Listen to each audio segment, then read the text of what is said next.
Le petit guide du voyageur dans le temps présente Astuce du voyageur, comment saluer sans commettre d'impair.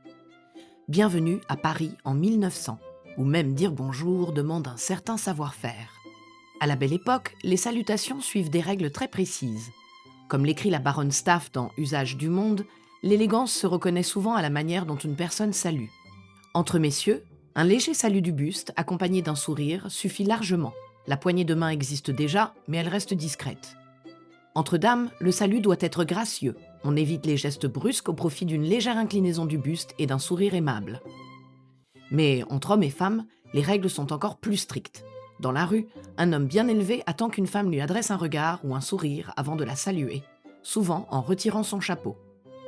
Car en 1900, le chapeau fait partie des bonnes manières. On se découvre pour saluer une dame, entrer dans une pièce ou pénétrer dans un lieu religieux. Et surtout, oubliez la bise spontanée. À la belle époque, la bise appartient encore au cercle intime. Alors mieux vaut garder ses distances si vous voulez éviter les regards scandalisés. Si vous souhaitez en savoir plus sur la vie à Paris en 1900 ou à Londres en 1600, sachez que le petit guide du voyageur dans le temps est disponible dans toutes vos librairies en ligne.